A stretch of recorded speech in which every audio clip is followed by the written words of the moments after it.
चलो भाई जल्दी से एडजस्ट हो जाओ जो ये लेट शेट आ रहे हैं। आज 23 मार्च है, सब जानते हैं भगत सिंह, राजगुरु, सुखदेव को आज के दिन फांसी दी गई थी, जो कि अंग्रेजी राज में मुकर्रर हुई थी 24 मार्च की। लेकिन क्योंकि एक बहुत बड़ा प्रेशर उनके ऊपर बन गया था समाज का और ऑर्डर रिलीज हो गया था कि फांसी को टाल दिया जाए, उनकी सजा जो है इसको आजीवन कारावास में बदल दें। इसी कारण कि भाई फांसी टल गई कल तक, तो फिर तो ये लड़का बड़ा नुकसान पहुंचा सकता था अंग्रेजी राज का। इसीलिए आनन फानन में जैसे ही बड़े अधिकारियों को पता चला कि भाई कल फांसी टलने का दिन है, कि कल टल जाएगी, उन्होंने तुरंत में रात में ही शाम के 7 बजे इनको फांसी पे लटका दिया, तीनों लड़कों को। भगत सिंह 1907 में जन्मे थे, यानी आज से लगभग 113-14 साल पहले। 1907 में जन्मा ये लड़का बहुत यंग एज से ही प्रभावित था एक पार्टी से, जिस पार्टी का नाम था गदर पार्टी। आप सब हिस्ट्री पढ़े हुए स्टूडेंट्स हैं, सब जानते हैं सोहन सिंह भाकना ने बहुत बड़ा काम किया था, और एक दो नाम और भी हैं इसके, जिनमें से लाला हरदयाल, ऐसे कई बड़े चेहरे जिन्होंने इंडिया में नहीं अमेरिका में भारत की आज़ादी का बिगुल बजाया कि भाई अमेरिका में बहुत सारे इंडियन रहते हैं और उन सबके मन में ये बात होनी चाहिए कि हम जो वेल ऑफ हैं, जिनके पास पैसे हैं, हम अपने पैसे इकट्ठे करके हथियार खरीदें और उन हथियारों की सप्लाई वहाँ से इंडिया तक पहुँचाएं, क्योंकि इंडिया में इतनी अमीरी नहीं थी जितनी उन देशों में थी। तो गदर पार्टी बनाई थी, जिसने एक अखबार निकाला था गदर नाम से, और इस अखबार को पढ़ के जो तुम्हारी उम्र के नौजवान युवा वर्ग के साथी थे, उन सबको वो लोग मोटिवेशन देते थे। इनमें ऐसी बातें लिखते थे कि अपने देश के प्रति उनका इच्छा हो कि भाई मरना पड़े तो मर जाएं, लेकिन देश के लिए कुछ करके ही जाएंगे। और वहां से गदर पार्टी का, तब तो ये बहुत यंग रहे होंगे, 1907 में जन्मा बच्चा 13 में कितने साल का था? 6-7 साल का। लेकिन इनके ऊपर इस पार्टी के विचारों का प्रभाव पड़ा। जैसे आपका जीवन कैसा होगा ये डिपेंड करता है कि आप किन चीज़ों से प्रभावित हुए थे। तो इनके ऊपर बहुत ज़्यादा प्रभाव रहा इस पार्टी की आइडियोलॉजी का। और वो आदमी जिसने 1940 में लंदन के कैक्सटन हॉल में जाके एक अंग्रेज को मार दिया था, जिसका नाम था सरदार ऊधम सिंह। ऊधम सिंह जब ट्रेनिंग लेके गदर पार्टी से वापस इंडिया आए थे ना, तब भगत सिंह से मिले थे वो, और दोनों मिलके कुछ बड़ा करते। लेकिन फिर बहुत जल्दी इनकी जो एक संगठन बनाने का प्लान था, प्रोजेक्ट था, वो पूरा नहीं हो पाया। भगत सिंह बचपन से ही इंटेलिजेंट थे ही, पढ़ने लिखने के शौकीन भी थे, घर का परिवार का स्टेटस अच्छा था, वेल ऑफ था, पढ़ने लिखने लाहौर चले गए। यहाँ जब ये पढ़ रहे थे तो एक इनको संस्था के बारे में पता चला, HRA, हिंदुस्तान रिपब्लिकन एसोसिएशन।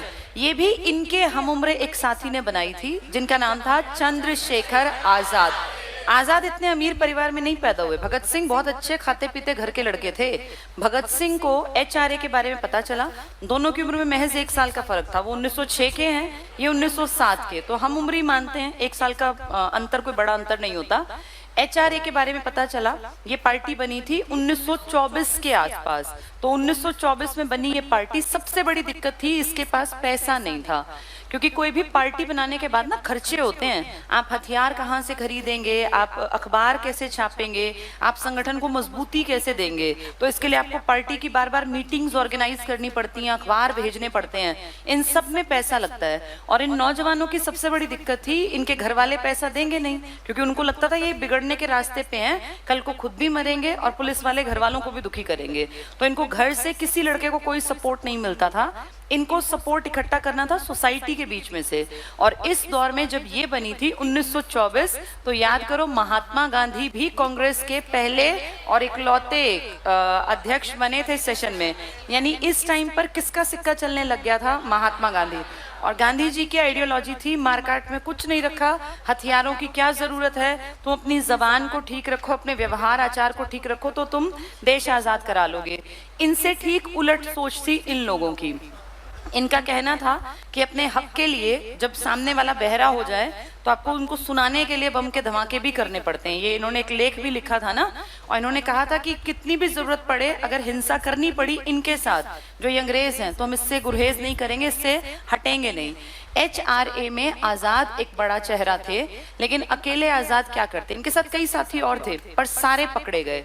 1925 में जब पैसे की कमी से ये जूझ रहे थे, तो इन्होंने अंग्रेजी राज के अंडर चलने वाली एक ट्रेन पे अटैक कर दिया। काकोरी रेल, जिसको अंग्रेज कहते हैं रेल कांड, उसे हम कहते हैं, वो कोशिश थी अपने देश का पैसा हम क्यों ना इस्तेमाल करें। ये अंग्रेजों की ट्रेन उनके राज में चल रही थी, ट्रेन में पैसा हमारा ही था। इन्होंने पैसे की कमी से उबरने के लिए 1925 में काकोरी में रेल के ऊपर अटैक कर दिया। लेकिन दुख की बात है कि काकोरी में ये रेल अटैक में सारे लड़के पकड़े गए, कुछ बस बच गए, जिनमें से एक थे आजाद। आजाद कई साल गुमनाम रहे, फिर इन्होंने वापस आके काम संभाला। जितने ताकतवर लड़के HRA के पास से, या तो वो फांसी पे लटका दिए या फिर काले पानी की सजा देके उनको सेलुलर जेल अंडमान निकोबार भेज दिया। किसी भी संगठन को अगर मजबूत बनाना है ना, तो उसमें युवा शक्ति जरूरी है, क्योंकि जो बहुत एज्ड लोग होते हैं वो उतनी क्रांति की बातें सोच नहीं पाते, कर नहीं पाते। तो HRA के आजाद को लगा कि मुझे पार्टी को दोबारा से उठाना है, दोबारा से इसके लिए काम करना है। अब इनको एक अच्छे लड़के का साथ मिल गया, भगत सिंह का। और भगत सिंह क्योंकि बचपन से ही गदर पार्टी को सुनते, देखते, पढ़ते आए थे, तो क्रांतिकारी विचारधारा के कभी से ही स्वामी थे ये। इन दोनों लड़कों ने मिलके इसके ऊपर काम किया, और इन्होंने, भगत सिंह ने कहा भाई ये ठीक है, बहुत बढ़िया आपका एक विजन है, आप समाज के लिए करेंगे, एक शब्द और जोड़ लेते हैं, HSRA, Hindustan socialist Republican association. Republican का मतलब आप जानते हैं, जहां हेड ऑफ कंट्री कोई चुनिंदा आदमी हो, किसी का पैतृक संपत्ति ना हो। सोशलिस्ट का मतलब समाजवादी। आज देखो आप भारत के संविधान में आप सोशलिस्ट भी हैं और आप रिपब्लिकन भी हैं, यानी इन दोनों के विचारों को आज आप अपने किस में लिखा हुआ पाते हैं, संविधान। भगत सिंह बहुत ज्यादा इंस्पायर थे सोशलिस्ट कुछ लोगों से, जैसे इन्होंने बहुत किताबें पढ़ी, कार्ल मार्क्स की, लेनिन की और ट्रॉट्स्की की। ये सारे के सारे लोग रशियन रिवॉल्यूशन जो हुई थी ना, रूसी क्रांति, इसमें बहुत बड़ा रोल प्ले किया था। कार्ल मार्क्स आप जानते हैं, कार्ल मार्क्स यूरोप के थे, लेकिन इनके विचार पूरी दुनिया में फैले। आज भी जो लोग मार्क्सवादी, अगर असली मार्क्सवाद को पढ़ते हैं, तो वो कार्ल मार्क्स की विचारधारा से ही प्रभावित हैं। कुछ लोगों ने मार्क्सवाद को नक्सलवाद के साथ लिंक कर दिया, जो गलत है। कार्ल मार्क्स के विचार पूरी दुनिया में फैले, और रूसी क्रांति सबसे ज्यादा प्रभावित होके ही की थी कार्ल मार्क्स के विचारों से। कौन बड़ा लीडर था रूस में? लेनिन और ट्रॉट्स्की, ये दो बड़े लीडर। इन तीनों को डिटेल में जाना, क्योंकि देखो 1917 में जब यहाँ क्रांति हुई, लेनिन तब यंग रहा होगा, उस टाइम आपका भगत सिंह यहाँ पर कितने साल के रहे होंगे? 10 साल, क्योंकि 1907 का जन्म है और क्रांति कब हुई है? 1917। इन विचारों को पढ़ते पढ़ते वो समाजवाद से प्रभावित हो गए, और फिर उन्होंने कहा इंडिया की आजादी गांधी के रास्ते से बिल्कुल नहीं आएगी, क्योंकि गांधी जिस आजादी की बात कर रहे थे उसमें सिर्फ पावर के आदमी बदलने थे, गोरों को हटा के काले बैठने थे, कोई फर्क नहीं पड़ना था। उस टाइम जितने अमीर लोग थे, इन सबके नाम के आगे लाला। अब तुम लाला लाजपत राय मत समझना, यहाँ लाला से मेरा मतलब है उस टाइम के सारे अमीर आदमी। तो भगत सिंह को ऐसा लगता था, दुनिया का इतिहास, दुनिया का संविधान, दुनिया की क्रांतियां पढ़ के, कि अगर देश में अंग्रेज चले भी गए तो सिर्फ देश की सत्ता इन अमीरों के हाथ में, इन लालाओं के हाथ में रहेगी, और इससे इनको परहेज था। भगत सिंह ने कहा अगर आजादी लानी है ना, तो आजादी का असली मतलब होगा ये गोरे अंग्रेज जाने के बाद आम आदमी, आम भारतीय का हक हो। इतनी अच्छी एजुकेशन दो कि सारा सिस्टम समझदार बने। सबसे ज्यादा इंसान को जो बदल सकती है वो शिक्षा है, और शिक्षा के ऊपर बहुत बेहतरीन एक से एक थॉट दिया था। किस आदमी ने? भगत सिंह ने। और खुद इतने बेहतरीन कॉलेज में पढ़े हुए थे, नेशनल कॉलेज उस टाइम लाहौर में था, और नेशनल कॉलेज बहुत बढ़िया लड़के तैयार कर रहा था, जिसमें लाला लाजपत राय जैसे टीचर्स थे, जो कहते थे कि दिमाग को डिब्बे की तरह बंद मत करना, दिमाग को खुला रखना, नए नए विचार, नई नई विचारधाराएं, दुनिया में क्या चल रहा है, इस सबको पढ़ो, जानो, आगे बढ़ो। उनका कहना था साइंस स्टूडेंट को भी हिस्ट्री पढ़नी चाहिए, साइंस स्टूडेंट को भी इकोनॉमिक्स, पॉलिटिक्स की नॉलेज होनी चाहिए, हिस्ट्री पढ़ने वाले को साइंटिफिक एटीट्यूड डेवलप करना चाहिए। यानी वो हमारी तरह नहीं कि हिस्ट्री आती है तो साइंस नहीं पता, और साइंस आता है तो हिस्ट्री का कुछ नहीं पता। ये कहते थे ओवरऑल डेवलपमेंट, दिमाग से इतना ताकतवर बना दो पीढ़ी को, किस पे फोकस करके। और इसीलिए भगत सिंह ने उस टाइम पे कहा था कि हर एक इंसान को पढ़ना चाहिए, जो पढ़ेगा वो अपने दिमाग की बेड़ियों को काट कर आगे बढ़ेगा। लेकिन भगत सिंह लंबे यहाँ पे रह ही नहीं पाए। और आप सब जानते हैं आज ही के दिन 23 मार्च 1931 को, इतनी यंग एज में, क्योंकि 1907 में पैदा हुए थे, इतनी यंग एज में इनको फांसी दे दी गई। और अगर इनको फांसी ना लगती ना, तो तुम ये देखो तुम्हारे देश में जो आदमी 17 साल भारत का प्रधानमंत्री रहा, उनका बर्थ था 1889, उनसे तो ये काफी छोटे थे। तो अगर ये जिंदा रहते तो हो सकता है ये आपको 1970-80 तक भी दिखाई दे जाते, या क्या पता उसके बाद भी। आप ये देखिए कितने सारे लोग हैं जो उस पीढ़ी के अब तक जिंदा बैठे थे हमारे बीच में।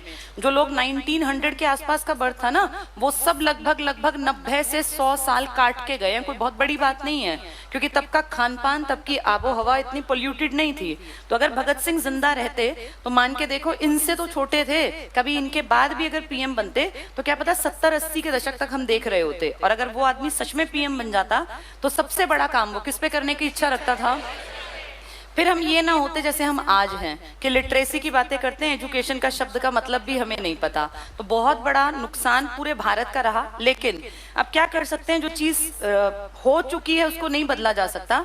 पर इन्होंने एक बहुत अच्छी बात की थी कि आप आदमी को मार सकते हैं, आप आदमी के विचार कभी नहीं मार पाएंगे। और इसीलिए 2 खास दिन हम भगत सिंह को याद करते हैं। एक 27 सितंबर को जब उनका बर्थ हुआ था, और एक 23 मार्च। इनके बर्थ में भी डिस्प्यूट है, कुछ लोग कहते हैं 28 सितंबर, कोई कहते हैं 27, कुछ भी मान लो। सितंबर 1907 में जन्मा ये लड़का मार्च 1931 में फांसी पर झूल गया। अकेले भगत सिंह का योगदान नहीं है, योगदान हमेशा पूरी टीम का होता है। इसलिए भगत सिंह के साथ साथ राजगुरु और सुखदेव को भी याद करते हैं। इनका ग्रुप ताकतवर था, अकेले भगत सिंह हीरो नहीं थे, लेकिन किसी एक को चेहरा देना पड़ता है, इसलिए सबसे ऊपर नाम किसका पढ़ा जाता है। भगत सिंह ने अपनी गिरफ्तारी खुद दी थी, ये भी आप लोग जानते हैं। जब सेंट्रल असेंबली में बम फेंका था तो इनके पास ऑप्शन था भाग जाते, और अगर इनको मारना होता तो वहां टारगेट करके बम गिराते जहां आदमी बैठे थे, जैसे कि गदर पार्टी के उस आदमी ने किया था। किसने? उसने जानबूझ के वहीं शूट किया ना जहां वो आदमी खड़े थे। टारगेट क्या था ये तो सबकी समझ में आ जाता है। भगत सिंह का टारगेट कभी भी किसी का मर्डर करना नहीं था, लेकिन उन्होंने जब जरूरत समझी 1927 में, जब साइमन कमीशन की नियुक्ति हुई, और आपके यहाँ 28 में साइमन कमीशन आया, और कहाँ पहुंचा ये? अक्टूबर में ये लाहौर में था। तब आप सब जानते हैं लाला लाजपत राय बिल्कुल शांत तरीके से विरोध कर रहे थे। पीछे उनके कॉलेज के लड़के थे और वो उनके टीचर के रूप में, एक संगठनकर्ता के रूप में आगे थे। लाहौर में बिना किसी बड़ी गड़बड़ के, कुछ हुआ भी नहीं था, इन्होंने तुरंत से लाठी चार्ज करवा दिया। और लाठी चार्ज में टारगेट करके किसको खत्म किया गया? लाला जी की उम्र भी हो गई होगी, इतनी ज्यादा लाठियां मारी गई कि ये दिख रहा था कि इसका बस ये खत्म होने तक की कगार पे पहुंचा दिया। वो तो भगत सिंह जैसे कुछ नौजवान लड़के आके घेर के उनको उठा के ले गए, लेकिन इसके बाद 15-17 दिन तक वो लगातार दुखी रहे, और सिर में अंदर से ब्लड और ये सब इकट्ठे थक्के जम गए, और पूरे शरीर में गड़बड़ियां हो गई, जिसके चलते 17 नवंबर 1928 को इनकी भी डेथ हो गई। तो ये डेथ जितनी हुई है, आप देखो इतने बड़े लीडर को मार डाला। ये बेइज्जती देश की भी होती है, बड़े लीडर पे हाथ उठाने का मतलब आप देश को कुछ मानते ही नहीं है। इसका बदला किसी को लेने की नहीं सूझी। कांग्रेस ने तो चुप्पी साध ली और कहा बहुत शर्म की बात है बस, लेकिन इन्होंने कहा कि हमारे गुरु थे और हमें इनका बदला लेना पड़ेगा। साइमन कमीशन का विरोध करने के चक्कर में शांतिपूर्वक तरीके से जो आदमी लीड कर रहा था, इसका सरेआम मर्डर कर दिया और किसी ने कुछ कहा ही नहीं। इस चक्कर में भगत सिंह ने, राजगुरु, सुखदेव, भगत सिंह और आजाद, इन सब ने मिलकर प्लानिंग की, और इसी कारण कौन मारा गया था? सैंडर्स। मारना किसको था? स्कॉट को, क्योंकि ये उस टाइम पे वहां पे सुपरिटेंडेंट ऑफ पुलिस था इस इलाके का, लाहौर का। लेकिन क्योंकि भगत सिंह को शूट करना था, उसने चेहरा नहीं देखा था, उसको ये नहीं पता था कौन सा स्कॉट है कौन सा सैंडर्स। इसकी मौत बुला के आई इसको। बाहर जब निकलने लगा था, जैसे मुखबिरी होती है किस टाइम जाएगा किस टाइम आएगा, 21 साल का था सैंडर्स भी, बिल्कुल नौजवान लड़का। अभी अभी इसका सीधा ये मान के चलो जैसे आज यूपीएससी है ना, तब इंडियन सिविल सर्विसेज हुआ करती थी, उसमें डायरेक्ट आके लगा था। और उस टाइम का आईपीएस जैसे आज का है तब का था ये सैंडर्स। इसकी शक्ल वो नहीं जानता था कि मारना इसको था, गलती से सैंडर्स को मार दिया। मारने के बाद वो भाग गए थे, पकड़े भी नहीं गए, लेकिन बाद में जाके उन्होंने खुद गिरफ्तारी दी थी असेंबली में बम फेंक के। ये घटना थी 1928 की। गिरफ्तारी कब की है?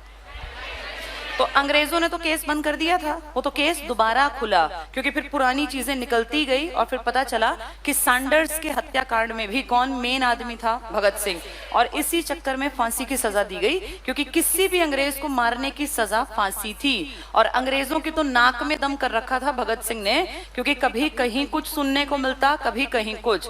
भगत सिंह का संगठन लगातार आगे बढ़ रहा था और आने वाले समय में एक ऐसा दौर देखने में आता जब शायद गांधी के फॉलोअर्स कम होते और भगत सिंह के ज्यादा। इस बात से सबको लगता था कि अब देश का झुकाव क्रांतिकारियों की तरफ है। ये कहीं ना कहीं एक अलार्मिंग स्टेज थी कांग्रेस के लिए। इसीलिए कांग्रेस ने, जब भगत सिंह अपनी उस पे आ गए ना कि देश आजाद करा के रहूंगा, तब कांग्रेस ने नारा दिया था पूर्ण स्वराज, कि भैया हमारी तरफ भी देखो, हम भी कम नहीं है, हम भी पूरी आजादी की बात करते हैं। लेकिन 29 में भगत सिंह का खुद अपने आप गिरफ्तारी देना, फिर वो पुराने केस खुलना, लाहौर षड्यंत्र केस खुलना, फिर सैंडर्स का केस में इनका फंसना और फाइनली फांसी की सजा मुकर्रर होना। उस टाइम तक देश में जैसे आपस में ना कनेक्टिविटी नहीं थी। आज देश में कनेक्टिविटी बहुत ज्यादा है।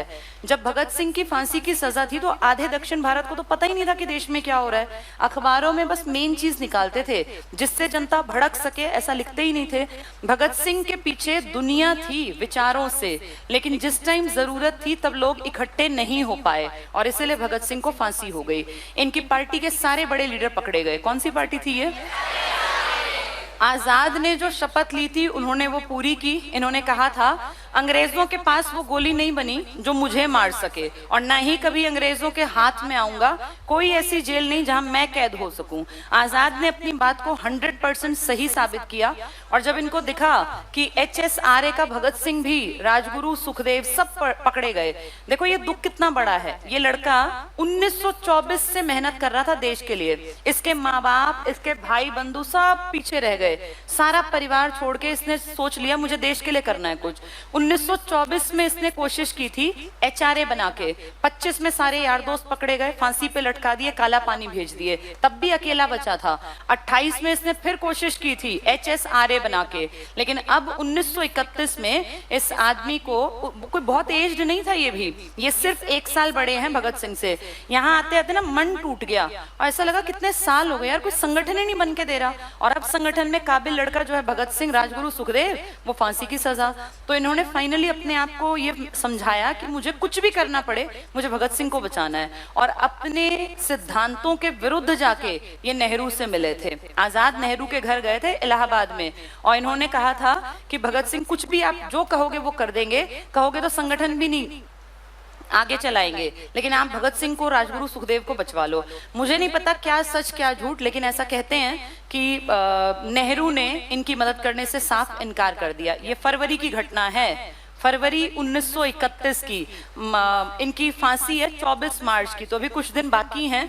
उन 20-25 दिनों में हर तरह की कोशिश की आजाद ने कि वो लड़के बच जाएं, जिसमें कि ये सोचो कांग्रेस के लोगों से इनकी कभी बनती नहीं थी और इन्हें वो एक आंख नहीं भाते थे। लेकिन उस आदमी के घर जाके हाथ जोड़ के इन्होंने कहा आप जो कहोगे वैसा कर लेंगे, बस आप इनकी फांसी रुकवा दो। लेकिन कहते हैं कि मदद नहीं मिली और वहां से बहुत दुखी होके कि अब ये भगत सिंह और ये सब भी गए, अब दोबारा से संगठन कब बनेगा, उतने काबिल लड़के कहां से ढूंढे जाएं, क्योंकि इतने काबिल लड़के होते नहीं ना जिनमें बुद्धि हो, तेज दिमाग हो, अकल हो और जो काम करने को और मरने को तैयार हो।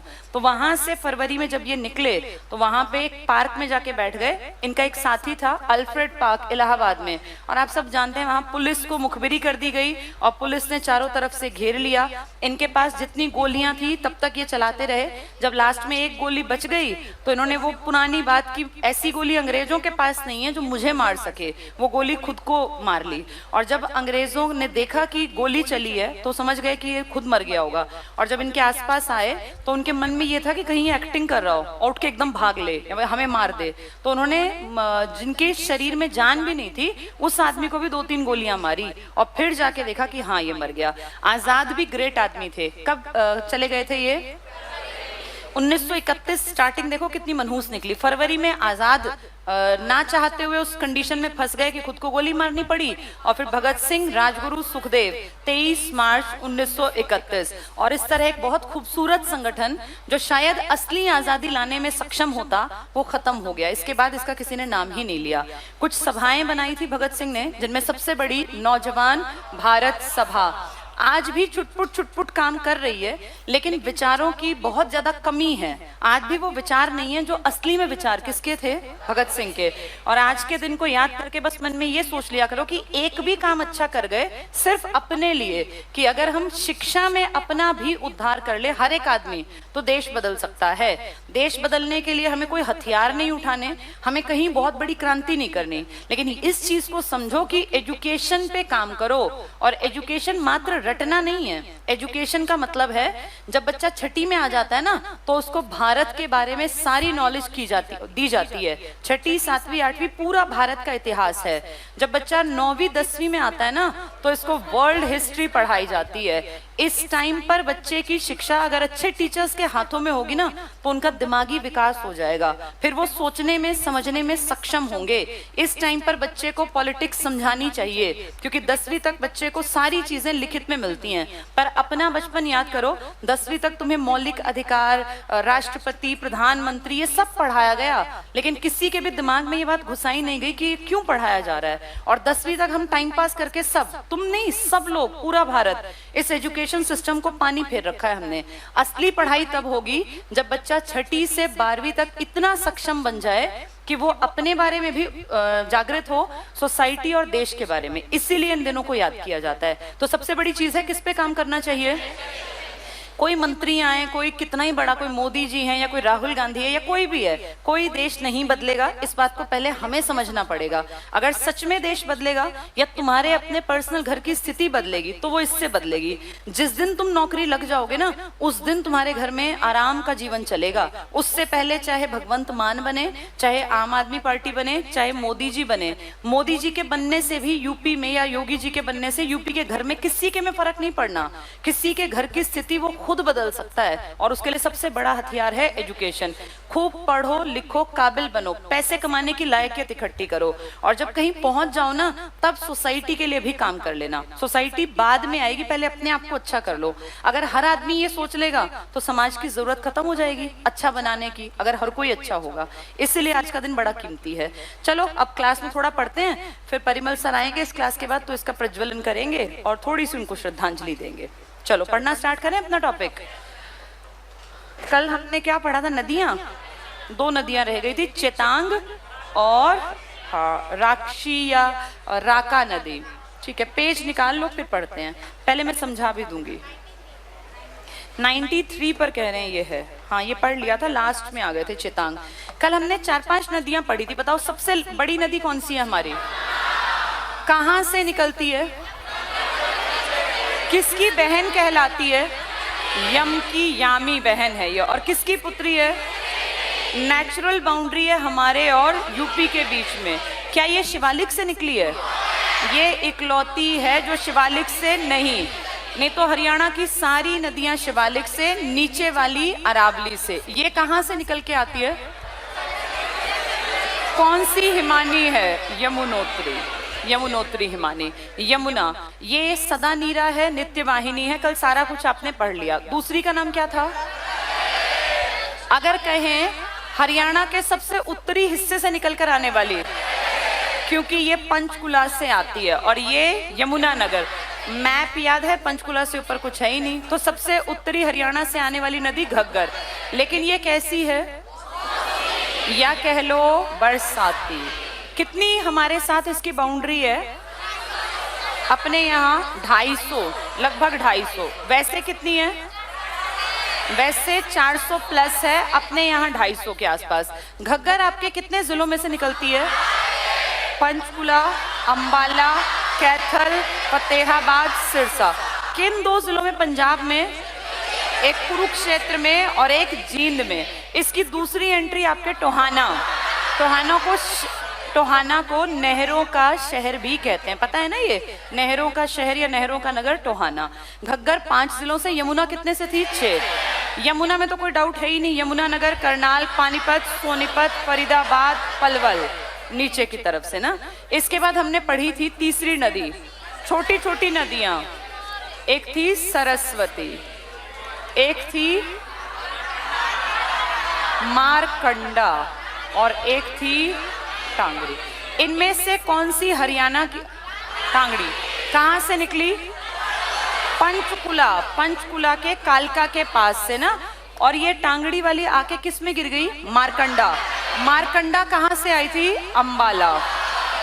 ये कहां से आई थी? ये पंचकुला। अब आपको अगर मैप याद है तो आपको पता है, ऊपर पंचकुला, उसके बाद अंबाला, उसके नीचे यमुना नगर। इस यमुना नगर से कई नदियां आएंगी। कौन कौन सी? यमुना, सरस्वती और आज एक पढ़ेंगे राक्षी। अभी चलो 2 ही याद कर लें। ये सरस्वती नदी आज गायब है, लेकिन ऐतिहासिक है। नदी तमा, माते तमा और देवी तमा। सरस्वती जाके किस में गिरेगी? घग्गर। टांगड़ी गिरेगी मारकंडा गिरेगी सरस्वती गिरेगी घग्गर। यानी ये तीनों किसकी सहायक है? घग्गर। तभी तो घग्गर में हमने आगे जाके ओटू बांध बना रखा है ना, सिरसा में वीरराज बांध करके। ये तीनों इंपॉर्टेंट हैं यमुना नगर से। इसके अलावा यमुना, अंबाला से मेन मार्कंडे ऋषि थे और मार्कंडे ऋषि नाहन, धरतीधर की पहाड़ी, पढ़ा था ना हमने, यहां से। टांगड़ी कहां से? शिवालिक से। ये सारी चीजें हमने कल पढ़ ली थी। आज हम नया टॉपिक शुरू करेंगे। आप कुछ बोलोगे? वैसे तो मैंने अच्छा चलो पहले फिर भाई इनको श्रद्धांजलि दे लेते हैं, फिर पढ़ लेंगे, ठीक है?